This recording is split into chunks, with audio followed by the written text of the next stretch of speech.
네, 한 번 더 인사하겠습니다. 당신의 얼굴을 뵈니 하나님의 얼굴을 뵈는 것처럼 좋습니다.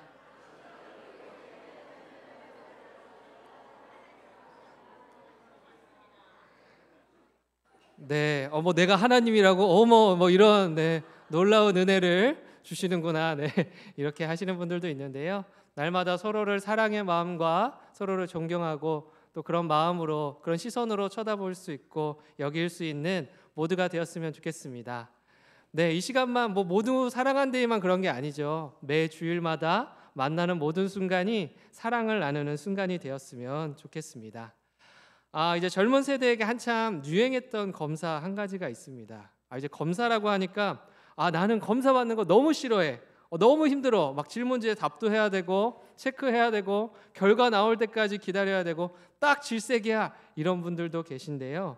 기본적으로 병원에 가서 하는 그런 검사라고 한다면 이런 반응을 보이는 것이 당연할지 모릅니다. 근데 기본적으로 이 검사에 참여하는 사람들의 표정을 보면요, 기대로 가득합니다. 왜 그럴까요? 이 검사에 특별한 것이 있기 때문입니다. 여러분, 이 검사가 무엇일까요? 네, MBTI. 자신 없게 얘기하는 거 보니까 해보신 분도 있고 나는 아직 잘 모른다 하시는 분들도 있는 것 같습니다. 이것은 성격 유형 검사입니다. 그래서 이것을 만든 사람의 이름을 따서 MBTI라고 지었고요. 이것을 그냥 간단하게 이야기하면 성격이 어떠한 사람인지를 알아보는 그러한 검사지입니다. 그래서 많은 사람들이 이 검사를 통해서요, 내가 어떤 성격의 유형인지를 알게 됩니다. 이미 많은 분들이 해보셨을 것 같은데요. 이 검사를 하게 되면요, 가장 먼저 자기 자신을 알게 됩니다. 내가 이런 사람이었구나. 내가 이런 성격을 가진 사람이었구나. 내가 외향적이고 직관적이고 감정적인 사람이었구나. 이것을 타고난 사람이구나. 이런 것을 알게 됩니다. 이처럼 자신을 먼저 알게 되고요. 그리고 다른 사람이 어떤 사람인지를 알게 됩니다. 검사 결과만 들어도요, 이 사람이 대충 어떤 성격을 가진, 어떤 성품을 가진 사람인지를 짐작할 수 있다라는 것이죠. 그래서 요즘 젊은 사람들은요, 처음 만나면 이름이 뭐야? 혈액형이 뭐야? 이런 질문을 하지 않고요, 너 MBTI가 뭐야? 이렇게 물어본다라고 합니다. 그래서 타고난 성격과 성품에 대해서 먼저 서로 나누고 알아보는 그런 문화가 형성되었다라는 겁니다. 이처럼 모든 행동 하나하나에 성격의 유형을 부여해서요, 그 사람을 판단합니다. 단호한 친구를 보면요, 너 T야? 사고적인 것으로 가득 찬 친구야? 감정적으로 막 잘 울고 드라마를 보면 이렇게 감정에 북받치는 사람도 있잖아요.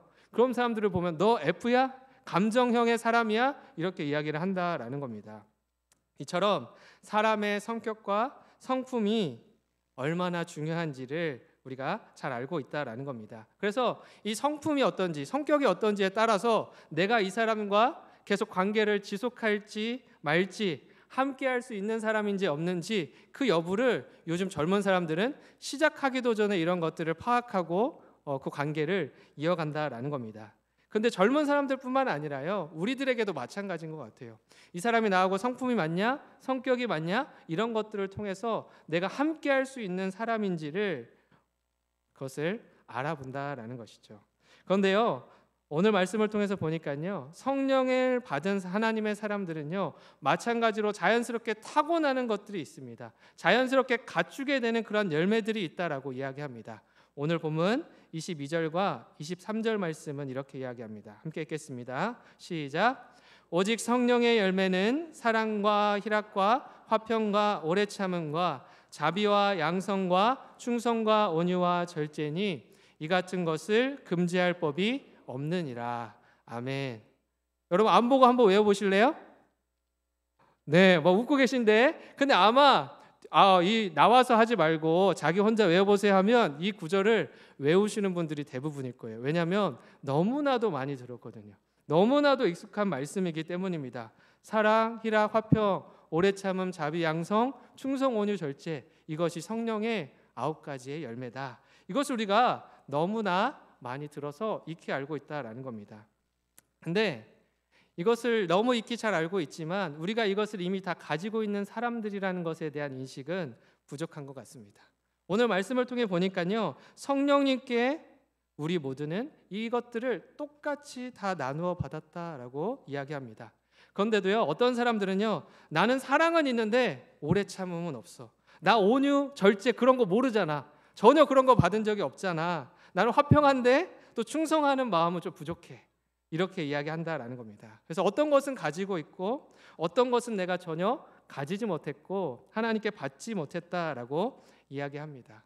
또 때로는요, 내가 가지지 못한 것을 가진 사람을 보면서 우리가 부러워하기도 한다라는 거죠.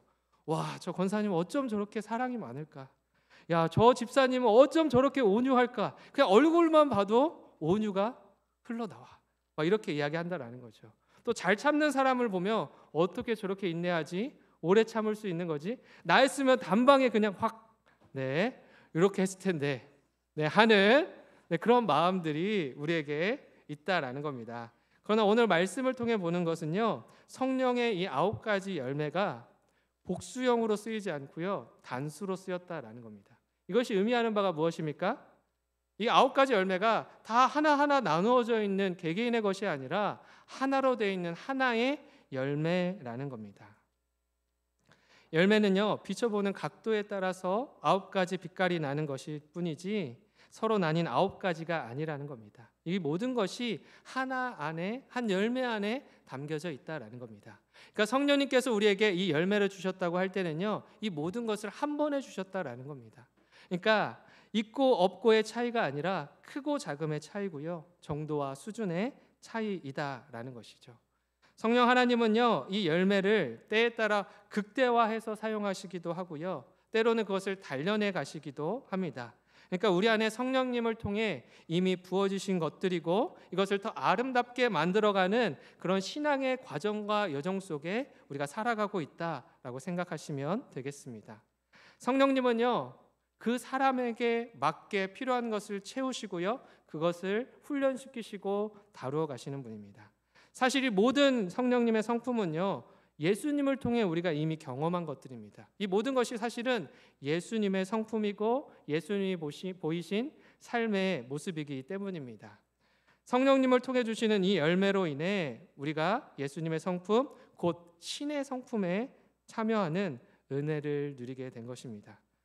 그 어느 종교를 둘러보아도요, 이 신의 성품에, 신의 영역에 참여하도록 내버려 두지 않습니다. 오히려 반대입니다. 신의 영역에 가까워지려고 하면 할수록 그것을 억누르는 것이 대부분 종교의 이치입니다. 그 어떤 부분도, 그 어떤 종교도 신의 영역에 도달할 수 없게 하는 것이죠. 하지만 성령님은요, 우리를 그분의 성품에 참여하게 하신다라는 겁니다. 그분의 성품을 담아내는 존재로 우리를 세우시고 부르시며 초대하신다라는 거죠. 그래서 예수님이 담기신 그 성품처럼, 예수님이 이 땅 가운데 보여주신 그 아름다운 성품의 열매처럼 우리가 예수님을 더 닮아가고 더 예수님을 담아내는 그 자리로 우리를 인도하신다라는 겁니다. 하지만 이렇게 말씀드리면요, 감히 사람인 우리가, 인간인 우리가 어떻게 그 신의 성품, 하나님의 성품에 참여할 수 있겠느냐라고 이야기합니다.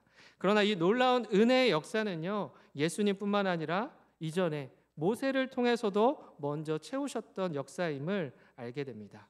모세에게 필요한 열매를 어떻게 다루어 가시고 훈련해 가시는지를 보게 됩니다. 모세를 통해 두드러지게 나타나는 그 성품 한 가지가 있습니다. 성경에서는 그것을 무엇이라고 이야기하냐면 민수기 12장 3절은 이렇게 이야기합니다. 함께 읽겠습니다. 시작. 이 사람 모세는 온유함이 지면의 모든 사람보다 더하더라. 아멘. 뭐라고요? 이 사람 모세는 온유함이 지면의 모든 사람보다 더하더라. 우리가 이제 온유함을 생각하면 가장 먼저 무엇을 떠올립니까? 차분하고 온순한 사람, 또 어떠한 상황 속에서도 마음이 요동하지 않고 중심을 잘 지키는 사람, 이런 것들을 먼저 떠올리지 않습니까? 그런데 모세가 정말 그런 사람이었습니까? 아닐 겁니다. 출애굽기 2장 11절에서 12절은요, 모세가 원래 어떠한 사람이었는지 이렇게 이야기합니다. 함께 읽겠습니다. 시작. 모세가 장성한 후에 한 번은 자기 형제들에게 나가서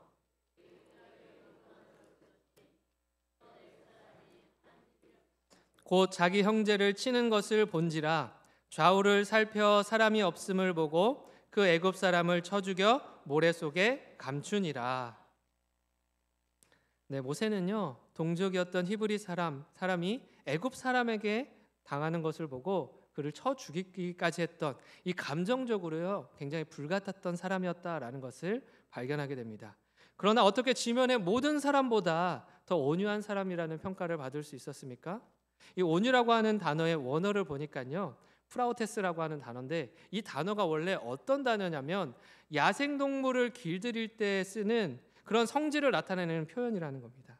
그렇기 때문에 온유는요 그저 착하고 유순한 상태에 있는 사람을 말하는 것이 아니라 훈련에 의해 깎이고요 다듬어지고 스스로 조절하고 절제할 수 있는 그 힘이 생긴 상태, 그것이 바로 온유다라고 이야기하는 겁니다.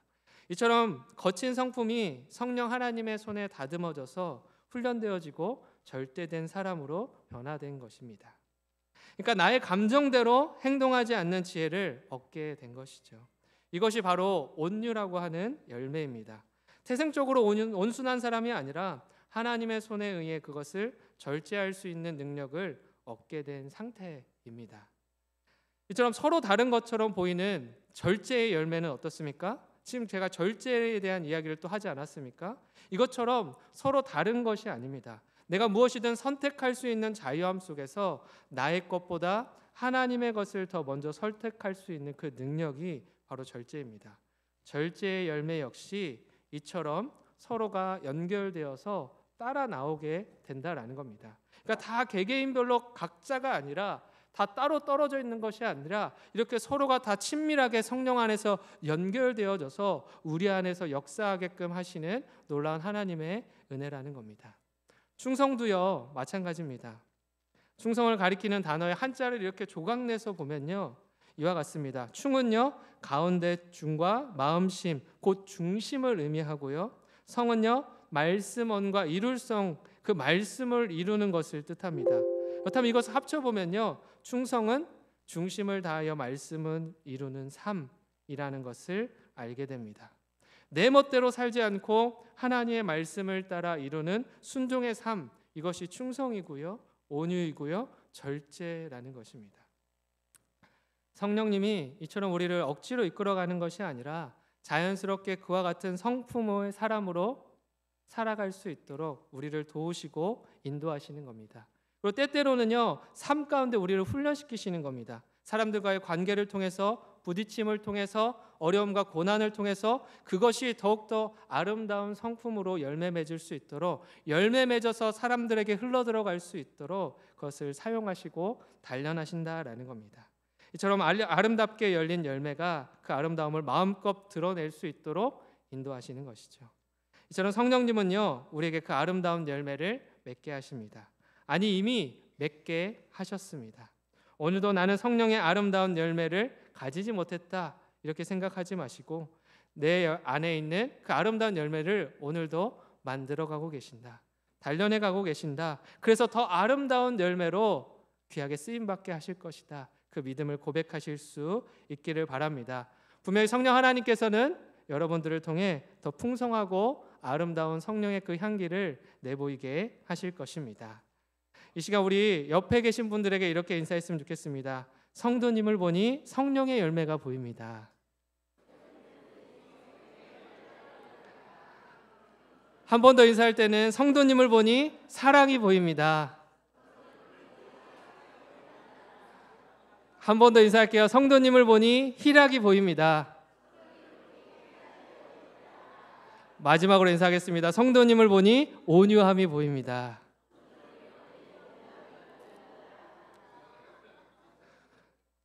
네, 그 사랑과 또 희락과 온유함이 또 성령의 9가지 열매들이 여러분들의 입술과 마음을 통해 또 삶과 그 신앙들을 통해 아름답게 흘러갈 수 있기를 간절히 소망합니다. 이제 함께 기도하겠습니다.